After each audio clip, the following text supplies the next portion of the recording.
परमाणु युद्ध, ये दो शब्द अभी धमकी की शक्ल में है, लेकिन अगर ये सच्चाई बनकर सामने आए तो क्या होगा, इसका अंदाजा वही लगा सकता है जो परमाणु हथियारों की संख्या और उनकी शक्ति के बारे में जानता हो। ऑस्ट्रेलिया की एक संस्था है जिसका नाम है ICAN, यानी international campaign to abolish nuclear weapons. इस संस्था को साल 2017 में नोबेल शांति पुरस्कार मिला था। यूक्रेन युद्ध शुरू होने से लगभग 1.5 साल पहले ICAN ने एक रिपोर्ट छापी। अमेरिका की प्रिंसटन यूनिवर्सिटी के एक रिसर्च पर आधारित उस रिपोर्ट में बताया गया था कि अगर रूस और अमेरिका के बीच परमाणु युद्ध हुआ तो मुश्किल से 3 घंटे के अंदर 9 करोड़ से ज्यादा लोग मारे जाएंगे। परमाणु युद्ध की इसी संहारक क्षमता पर देखिए टेली सीरीज का episode Veerana, trigger of extinction.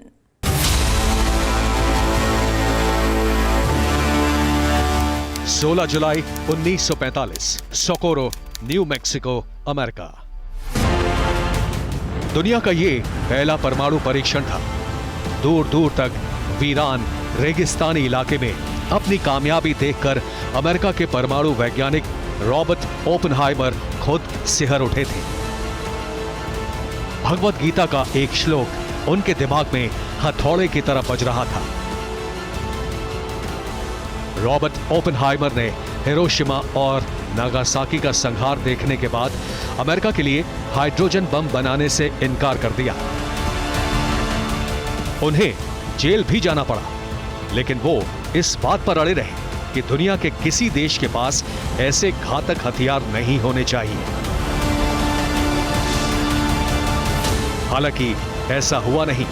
पहले अमेरिका, फिर सोवियत संघ, उसके बाद ब्रिटेन और फ्रांस, फिर चीन, भारत, पाकिस्तान और अब नॉर्थ कोरिया।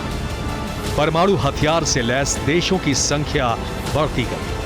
हर देश का यही दावा था कि परमाणु हथियार होंगे तो दुश्मन हमला करने से पहले 100 बार सोचेगा। परमाणु हथियार को वेपन्स का डेटरेंस यानी प्रतिरोध का हथियार बताया गया। लेकिन अब अमेरिका और रूस, दो परमाणु शक्तियों के बीच न्यूक्लियर वॉर की आशंका से दुनिया सहमी हुई है।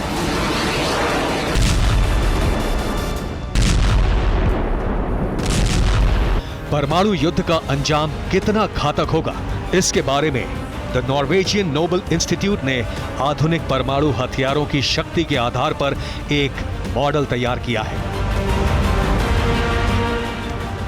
इस मॉडल के मुताबिक अगर 800 किलोटन का परमाणु बम 40 लाख आबादी वाले शहर में जमीन से 500 मीटर ऊपर फटा तो 800 मीटर के दायरे में सब कुछ भस्म हो जाएगा।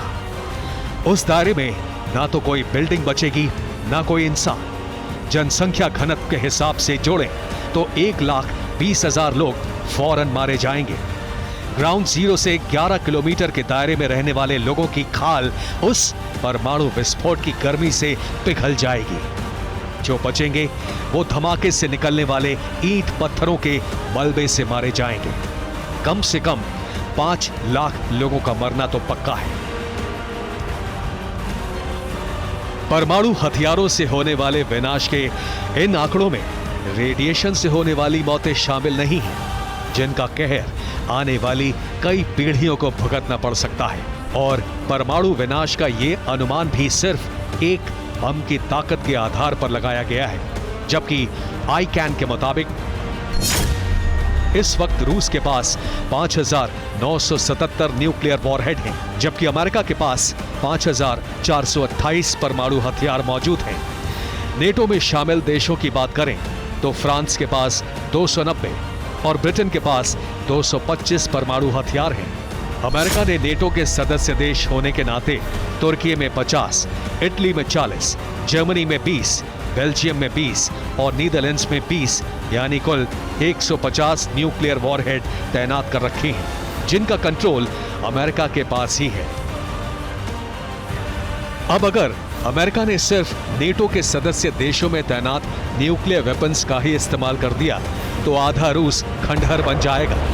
और रूस तो ऐलान कर ही चुका है कि अगर उसके वजूद पर खतरा पैदा हुआ तो राष्ट्रपति पुतिन पूरी दुनिया का वजूद मिटाने से नहीं हिचकेंगे, जिसके लिए रूस के गोदामों में रखे परमाणु हथियार ही काफी हैं।